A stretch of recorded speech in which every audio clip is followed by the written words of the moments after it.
여러분, 안녕하십니까? 오늘 전문 외상소생술 제6장 환자평가 및 처치의 첫 번째 파트 강의를 시작하겠습니다. 오늘 우리는 아주 긴 시간 동안 외상 현장에서 여러분이 가장 먼저 해야 할 일, 그리고 가장 중요하게 판단해야 할 초기 평가와 전술적 의사결정에 대해 깊이 있게 다룰 것입니다. 슬라이드의 거대한 시계를 보십시오. 외상 환자 처치에 있어서 평가는 모든 환자 처치 및 이송 결정의 절대적인 기초가 됩니다. 병원 전 처치 제공자인 여러분은 통제된 수술실에 있는 것이 아닙니다. 피가 흐르고 숨이 넘어가는 현장에서 환자의 생명을 위협하는 상태를 신속하게 파악하여 백금 10분 이내에 처치와 이송을 결정해야 합니다. 오늘 이 강의를 통해 여러분은 현장에서 기계적으로 XABCD 순서를 외우는 것을 넘어 환자의 생리학적 붕괴를 예측하고 눈에 보이는 지표 너머에 보이지 않는 출혈과 산소 부족을 꿰뚫어보는 전술적 대시보드를 머릿속에 장착하게 될 것이라고 이해하시면 됩니다. 자, 고도의 집중력을 발휘해 주시기 바랍니다. 본격적인 이론에 들어가기에 앞서 교재에 제시된 생생한 현장 시나리오를 하나 살펴보겠습니다. 11월 초 토요일 아침, 날씨는 5.5도씨로 꽤 쌀쌀합니다. 40대 남성이 2층 건물 옥상 약 3.6m에서 빗물바지를 청소하다가 등부터 바닥으로 추락했습니다. 여러분이 도착해보니 환자는 바닥에 반듯하게 누워있고 다행히 가족과 대화를 나누고 있으며 명백한 심한 출혈은 보이지 않습니다. 동료가 환자의 머리와 목을 도수 고정하는 동안 여러분이 어디가 가장 아프십니까? 물으니 환자는 등 전체가 아프다고 대답합니다. 자, 여기서 중요한 점은 이 상황을 어떻게 해석하느냐입니다. 환자가 여러분의 질문에 적절하게 대답하고 사람, 시간, 장소에 대한 진압력이 정상이라는 것은 무엇을 의미할까요? 적어도 지금 이 순간 환자의 기도는 열려 있고 말할 수 있을 만큼 폐에서 호흡이 이루어지고 있으며 뇌로 피가 가고 있다는 아주 긍정적인 증거입니다. 하지만 앞서 배운 외상의 물리학을 떠올려 보십시오. 3.6m 높이에서 등으로 떨어졌다면 척추 손상, 내부장기 파열, 후복막강 출혈 등 눈에 보이지 않는 치명적인 손상이 몸속에 숨어 있을 가능성이 매우 높습니다. 이 환자에게 지금 당장 필요한 우선순위는 무엇이며 어떻게 처치해야 할까요? 오늘 강의를 통해 그 해답을 완벽하게 찾아가겠습니다. 애덤스 카울리 박사가 주창한 아주 유명한 개념, 황금 시간을 보겠습니다. 손상 발생 후 결정적인 수술적 치료를 받을 때까지 걸리는 시간이 환자의 생사를 가른다는 개념입니다. 하지만 모든 환자가 정확히 1시간을 버틸 수 있는 것은 아니므로 우리는 이를 황금 기간이라고 부르는 것이 더 정확합니다. 이 슬라이드에서 가장 핵심적인 부분이자 시험에 무조건 출제되는 대원칙입니다. 명확히 구분하십시오. 외상 환자의 궁극적이고 결정적인 처치, 특히 내부 출혈 지혈은 구급차안이 아니라 병원의 수술실에서 이루어집니다. 따라서 우리 병원 전 처치 제공자가 집중해야 할 시간은 백금 10분 플래티눔 10 미니지입니다. 현장에서 10분 이상 지체하여 체류 시간이 길어질수록 환자가 수술실에서 살 수 있는 생존 가능 여유 시간은 무참히 잠식됩니다. 여러분이 현장에서 해야 할 일은 완벽한 진단이 아니라 가역적이고 생명을 위협하는 상태 XABCDE만을 신속히 교정하고 10분 이내에 환자를 구급차에 실어 외상센터로 출발시키는 것임을 뼈저리게 명심하셔야 합니다.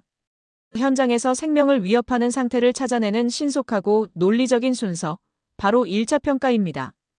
우리는 XABCD이라는 전술적 프레임워크를 사용합니다. X는 대량 출혈, A는 기도 및 척추 고정, B는 호흡, C는 순환, D는 신경학적 장애, E는 노출을 의미합니다. 헷갈리기 쉬운 부분입니다. 이 평가는 A부터 E까지 끝까지 한 번에 쭉 훑어보고 나서 처치를 시작하는 것이 아닙니다. 각 단계는 인지와 즉각 처치가 동시에 이루어져야 합니다.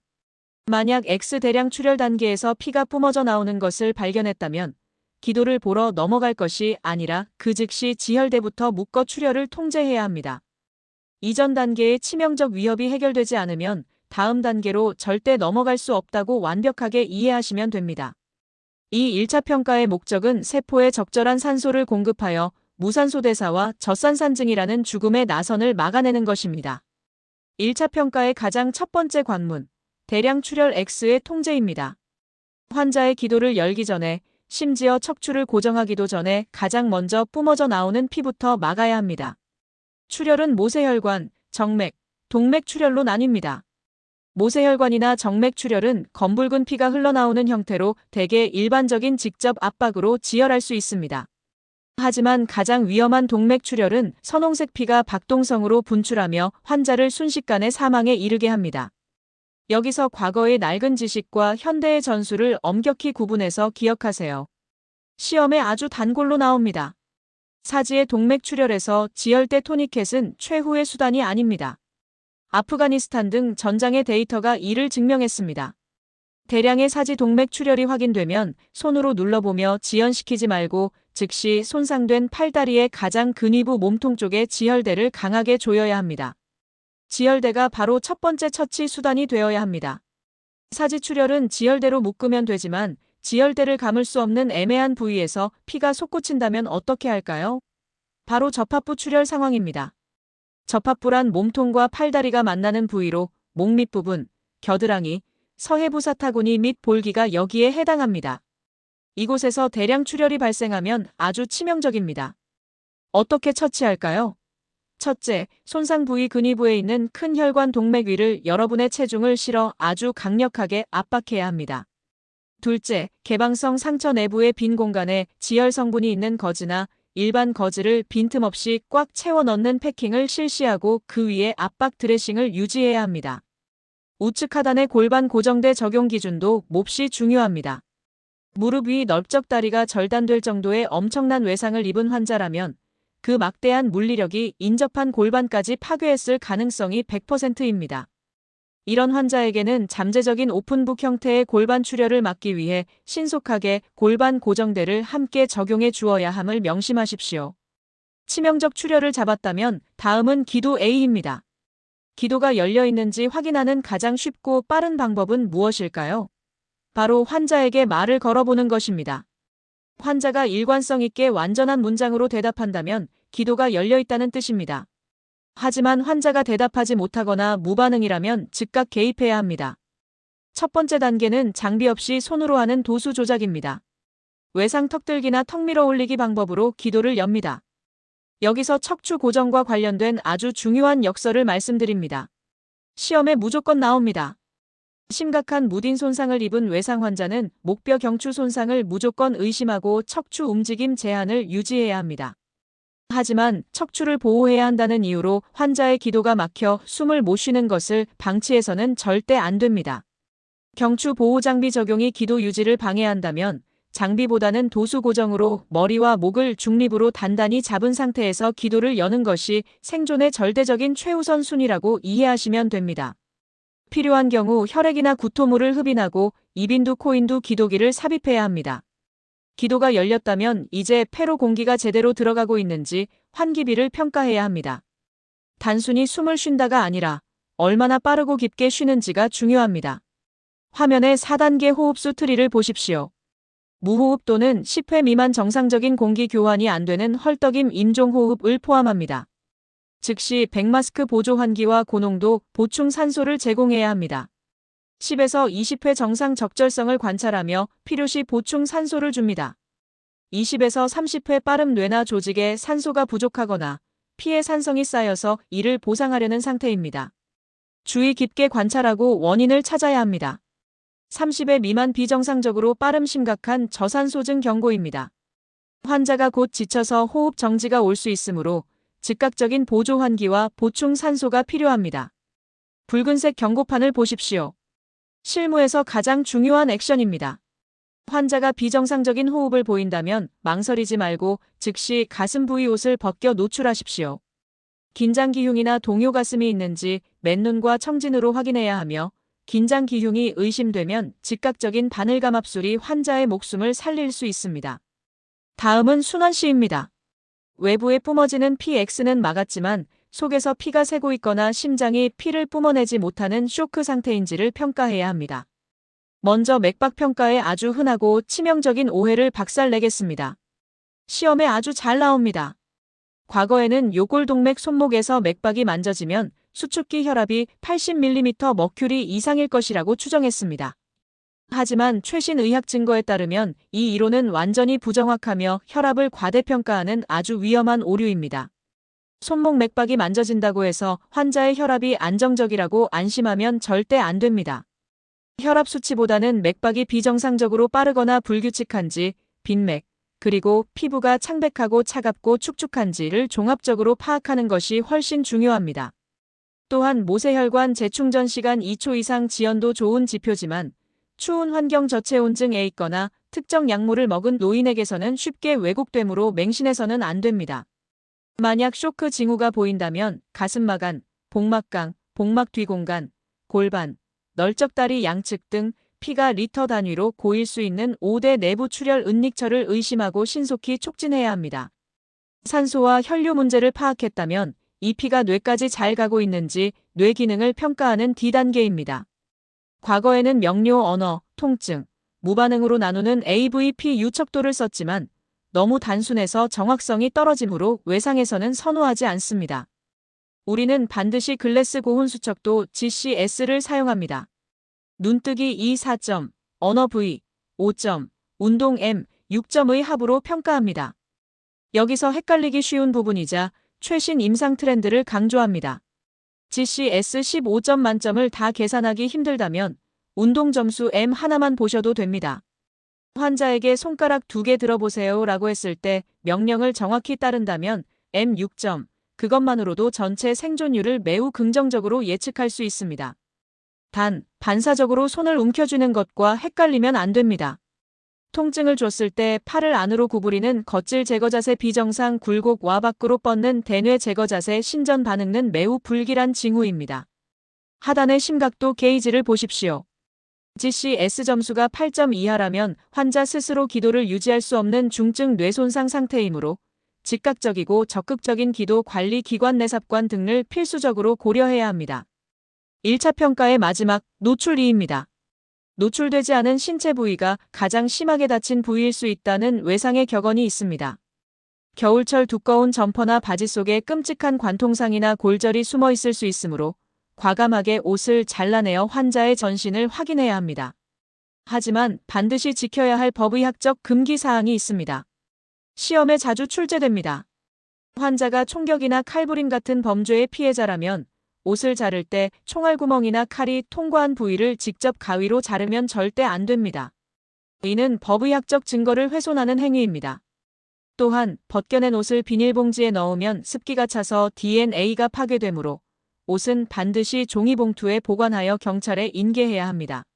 노출 후 신체 평가가 끝났다면 저체온증이라는 무서운 합병증을 막기 위해 즉시 보온 담요로 환자를 덮고 구급차 환자 칸의 난방을 최대로 틀어 환자를 따뜻하게 보호해야 한다고 이해하시면 됩니다. 지금까지 X, A, B, C, D, E를 순서대로 배웠지만 실제 현장에서는 이 모든 것이 선형적으로, 즉 하나 끝나고 다음 것을 하는 식으로 진행되지 않습니다. 고도로 훈련된 팀은 이를 동시에 수행합니다. 화면의 흐름도를 보십시오. 현장에 진입하며 대원 1, 2 환자에게 다가가 선생님, 무슨 일이 일어났나요? 라고 질문을 던집니다. 환자가 배가 너무 아파요라고 명료하게 대답하는 그 짧은 2, 3초 사이에 대원 1은 A 기도가 열려있고 B 숨을 잘 쉬고 있으면 D 뇌로 피가 가고 의식이 있다는 세 가지 평가를 동시에 끝내버립니다. 그 말을 듣는 동시에 대원 1은 환자의 요골 동맥을 짚어 C 맥박의 빠르기와 피부의 차가움 쇼크 여부를 평가합니다. 이 모든 과정이 진행되는 동안 대원 2는 이미 환자의 사지를 스캔하여 X대량 출혈이 없는지 눈으로 확인하고 환자의 등 뒤에서 A 경추도수 고정을 실시하고 있습니다. 이것이 바로 단 하나의 질문과 촉진으로 여러 징후를 동시에 파악하고 즉각 조치하는 진행과 동시에 처치 철학의 정수입니다. 구급차 안에서 환자를 모니터링할 때 사용하는 맥박 산소 측정기 SpO2의 치명적인 함정을 알아보겠습니다. 그래프를 보십시오. 붉은 선은 환자의 실제 동맥혈 산소 포화도이고 파란 점선은 우리 눈에 보이는 기계 모니터의 수치입니다. 환자의 실제 산소 수치가 급격히 떨어져 위험한 상태 저산소 증가되었는데도 기계는 무려 30초에서 길게는 120초 2분가 지나서야 삐 하고 경고음을 울리며 수치가 떨어집니다. 왜 이런 현상이 발생할까요? 구분해서 기억하세요. 출혈로 인해 쇼크가 오면 말초 손가락으로 가는 혈류가 극도로 줄어듭니다. 말초혈관 수축이 됩니다. 손가락에 피가 안 도니 기계가 산소 변화를 감지하는데 엄청난 지연 시간이 발생하는 것입니다. 또한 일산화탄소 중독 환자의 경우 기계가 일산화탄소를 산소로 착각하여 100% 정상이라고 거짓 수치를 보여주기도 합니다. 결론입니다. 기계 수치를 맹신하지 마십시오. 모니터가 98%를 가리켜도 환자의 숨이 넘어가고 피부가 새파래진다, 청색증이 보인다면 환자는 이미 심각한 질식 상태입니다. 항상 기계보다 환자의 임상 징후를 최우선으로 믿고 처치해야 합니다. 환자를 들것에 싣고 달리는 구급차 안에서 이루어지는 수액 소생술의 패러다임입니다. 시험에 아주 단골로 출제되는 핵심 통찰입니다. 절대로 잊지 마십시오. 출혈 쇼크 환자에게 생리식염수나 젖산 링거액을 쏟아부어 혈압을 정상 수치 120에 80으로 올리는 것은 절대 우리의 목표가 아닙니다. 구급차에 있는 하얀 소금물 결정질 용액에는 산소를 나르는 적혈구도 없고 피를 굳게 하는 혈소판이나 응고 인자도 전혀 들어있지 않습니다. 오히려 수액을 너무 많이 주면 환자 몸에 간신히 만들어진 핏덩어리 혈전을 다 터뜨리고 피를 묽게 만들어 환자를 과다 출혈로 죽게 만듭니다. 우리의 목표는 뇌와 심장 같은 핵심 장기의 최소 관료만 유지할 정도의 제한적인 수액만 주면서 가장 빨리 병원으로 달리는 것입니다. 또한 수액 경로를 확보할 때 구급차가 흔들려 정맥 IV 라인을 잡기 힘들다면 지체하며 시간을 낭비하지 마십시오. 즉시 드릴을 이용해 뼈에 직접 수액을 쏘는 골레 I5 라인을 위팔뼈 근위부나 정강뼈를 확보하는 것이 훨씬 빠르고 전술적인 선택입니다. 자, 길고 치열했던 초기 평가와 처치 대장정을 5가지 전술적 표준 운영 절차 체크리스트로 총정리하겠습니다. 첫째, 시간 관리입니다. 현장에서의 일부는 수술실에서의 생존 시간을 갉아먹습니다. 10분 미만의 현장 체류 시간을 목숨처럼 엄수하십시오. 둘째, 우선순위 지혈입니다. A 기도보다 앞서는 것이 X대량 출혈입니다. 사지에 분출하는 피는 지혈대로, 접합부의 피는 쑤셔 넣는 패킹으로 즉각 틀어막으십시오. 셋째, 동시성입니다. 인지와 행동은 선형이 아니라 병렬로 일어납니다. 묻고 만지고 처치하는 것을 팀원과 동시에 톱니바퀴처럼 수행하십시오. 넷째, 모니터링의 한계 인지입니다. 산소 포화도 기계의 지연 현상을 잊지 마시고 숫자가 아닌 환자의 얼굴과 호흡을 보십시오. 다섯째, 최종 목표입니다. 우리의 목표는 현장에서 완벽히 치료하는 것이 아닙니다. 가역적인 생명 위협 XABCDE만을 걷어낸 후 외과 의사의 메스가 있는 외상센터 수술실로 환자를 살려서 밀어 넣는 것입니다. 여러분, 환자의 평가는 단순한 술기가 아닙니다. 그것은 죽음으로 향하는 환자의 붕괴 시계를 멈춰 세우는 가장 위대한 임상적 통찰입니다. 오늘 배운 200금 10분의 전술이 현장에서 수많은 생명을 어둠 속에서 건져 올리는 흔들림 없는 구명줄이 되기를 확신합니다. 아주 긴 시간 동안 고도의 집중력을 발휘해 주셔서 진심으로 감사합니다. 이것으로 제6장 첫 번째 강의를 모두 마치겠습니다. 수고하셨습니다.